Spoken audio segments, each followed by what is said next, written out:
എത്ര രൂപയ്ക്ക് ഏട്ടാ? 1000 രൂപയ്ക്ക് പെട്രോൾ.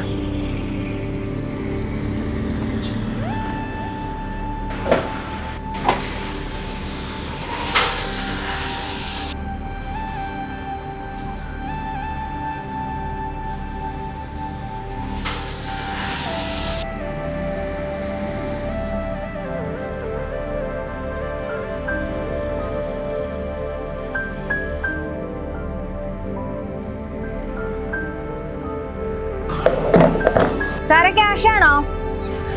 അല്ല, QR കോഡ് എടുത്തോ.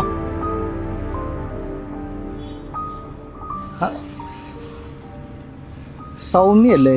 അതെ, അറിയോ? എന്നെ മനസ്സിലായില്ലേ?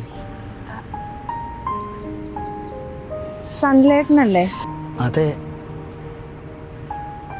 തനിക്കിത് എന്താണോ പറ്റിയത്? താനിത് എവിടെയായിരുന്നു? എന്തൊരു കോലോടോ ഇത്. എന്തേ കോലത്തിന്റെ കുഴപ്പം? നല്ല കോലല്ലേ? Sir കാശെടു sir. സാറോ? ഇവിടെ വരുന്നവരൊക്കെ ഞങ്ങക്ക് സാർമാരാ.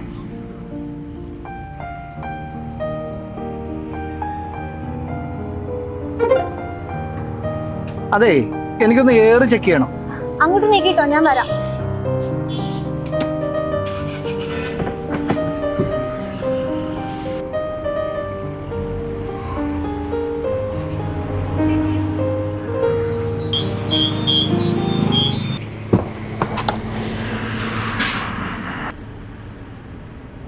എടോ, താനം പറയോ എന്നെ ഒഴിവാക്കി കളഞ്ഞു? ഞാൻ എന്തെങ്കിലും തെറ്റ് ചെയ്തു? എന്നോട് ഒരു വാക്ക് പോലും തരാതെ താൻ വേറൊരു കല്യാണം കഴിച്ചത്? ഓ, അതങ്ങനെയൊക്കെ പറ്റിപ്പോയതാ. എങ്ങനെ?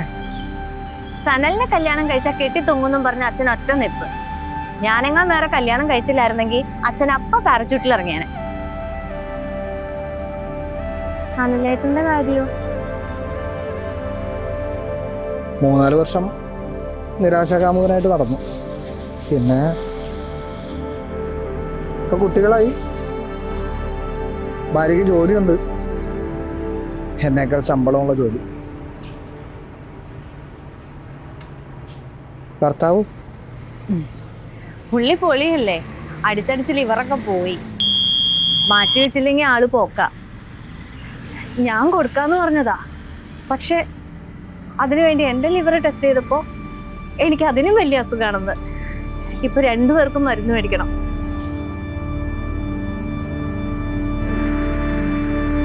സൗമ്യ, ഞാൻ തന്നോട് ഒരു കാര്യം ചോദിച്ചോട്ടെ? എന്റെ ഉള്ള പണി കൂടെ കളയാതെ ചേട്ടൻ പൊയ്ക്കേ.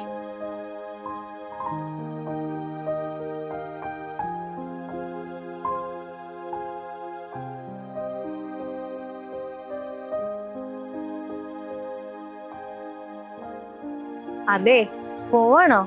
ഇതുപോലെ ഇറക്കടിച്ചിട്ട് പോകുന്നവര് ടിപ്പൊക്കെ തന്നിട്ടാ പോവാറ്. സോറി. അത്ര വേണ്ട, ചെറുത് മതി, ചെറുത് മതി മതി. Thank you. അതെ സൗമ്യ, എപ്പോഴെങ്കിലുമൊക്കെ എന്നെ ഓർക്കാറുണ്ടോ?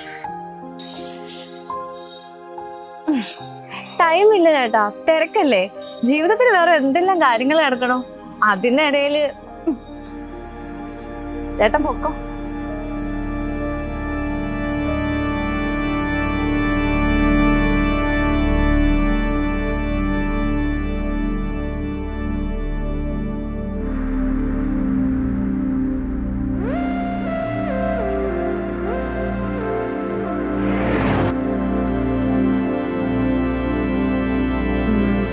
അയ്യേ സനലേട്ടാ, കല്യാണത്തിന് മുമ്പ് ആരെങ്കിലും മോതിരം ഇടുവോ? ഇടക്കിട്ടു. അത് കാണുമ്പോ ഇടയ്ക്കൊക്കെ എന്നെ ഓർക്കാമല്ലോ. ഓ പിന്നെ, സനലേട്ടനെ ഓർക്കാൻ ഇപ്പൊ എനിക്ക് ഈ മോതിരം വേണമല്ലോ.